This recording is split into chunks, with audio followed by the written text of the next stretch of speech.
Hello guys! Welcome back po ulit dito sa ating YouTube channel, The Home Biz Edit. For today's video guys, meron pong nag-message dito sa ating Facebook account, no? Ito si RJ Manabat at meron siyang page na meron siyang over 73,000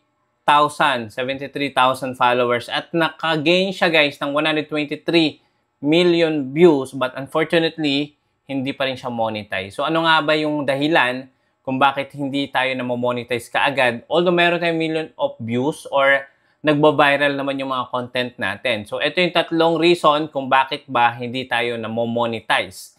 So, yon, tapusin mo itong video na to, syempre, tatalakay natin yung tatlong dahilan. Main 3 reason. So, sabi sa akin ni RJ, hello po, sir, sana matulungan nyo ako. Meron po akong Facebook page, ako si Monay. Meron po akong 73,000 followers at 123 million views, pero hindi pa rin ako na-invite sa content monetization. Kahit wala akong violation, ano kaya ang problema? Sana matulungan niyo po ako. Thank you in advance. So guys, sagutin natin ito, no? And upon checking po, ito yung kanilang page. So more on random content or para mga skit yung mga video nila. Pero nakaka-entertain. Yun, unfortunately, meron lang akong mga gustong i-share sa inyo na pwede kasi ito na maging reason kung bakit hindi siya na-monetize. Muna, alam naman natin may mga pagbabago din sa monetization policy sa August, no? Meron tayong mga kinontent regarding dito. At pag-uusapan muna natin yung tatlong dahilan. So, ito siya. So, panoorin muna natin. Ito yung video nila na guys na merong 100 plus. Ayan. So, ito yung video nila. Ayan. So, merong sharp object na ginamit doon sa content. Ayan. Okay. Panoorin nyo guys hanggang dulo. Ito. Tapusin nyo to. Or pwede nyo din i-follow si ako si Monay. Ayan. So, sinalin. Ayan. See. Ayan guys. Nakita nyo doon, okay sana guys, viral siya. But unfortunately, meron kasi mga pinoportray sa video na hindi pasado sa community standard. So, isa na nga doon yung mga sharp object, yung mga arm object, no, na pwedeng magdulot sa viewers or sa followers nyo ng takot or pangamba. So, yun, nakita naman natin, meron siyang kinuha sa kanyang bewang. So, medyo delikado yung bagay na to. At guys, hindi ito talaga dapat i-share or ipakita sa video. So, meron siguro mga ilan nakakaligtas. Pero, I suggest, no, iwasan muna natin ito. Lalo na kung sa tingin nyo ay hindi dapat talaga yon. Kasi nga, alam nyo naman, although sabihin natin fake lang yung gamit na yon, meron kasi pinoportray sa video na something. So, para lang sa akin. Pero ano ba yung sinasabi ni Facebook dito? Ito yung number 1 reason. Main reason kung bakit ba hindi na-monetize although meron million of views. Hindi original ang content or unoriginal content. Isa sa pinakamadalas na dahilan ay ang paggamit ng reuse or non-original content. Kahit pa makuha mo ang 100 million views kung kinopya mo lang yung videos o gumamit ka ng clips na may copyright, automatic disqualified tayo sa monetization. Halimbawa, compilations of videos ng TikTok, clips mula sa movies or TV, kahit mga memes na hindi ikaw ang gumawa. So, posible tayo guys magkaroon dito ng demonetization or hindi tayo pwedeng ma-invite sa content monetization. So, number 1, reuse content or unoriginal content. Okay? So, pangalawa, ayan, wala sa eligible country yung page. So, meron naman po talaga mga prohibited country na hindi talaga pasado sa monetization. Meron kasi mga restrictions sa country.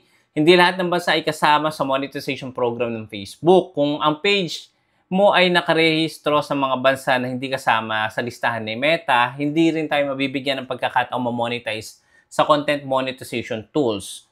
So, tingnan muna natin yung Creator Studio natin o yung Meta Business Suite kung tayo ay kabilang. Kung nasa bansa po kayo ng mga restricted. So, possible po yan talagang kahit magkaroon tayo ng million of views dyan, hindi tayo ma-monetize. Okay, pwede ka rin namang mag-partner sa mga network managed na may access sa ibang page. Pero I highly suggest wag na natin i-try na apply sa monetization. So, 'yon. So isang reason 'yon, hindi pa eligible yung country. Meron po talaga niyan. So hindi ko lang masabi yung mga country, pero i-search nyo sa Meta Business Suite or sa tawag dito, listahan ni Facebook. Meron yan. Meron mga bansa na pwedeng ma-monetize. Okay? So, ito yung pinakahuli. Napaka-important nito. So, possible ito yung reason kung bakit hindi na-monetize si RJ o yung kanyang page na Ako Si Monay. So, hindi nakapasa sa quality or sa community standard. Okay. So, ano nga ba ito?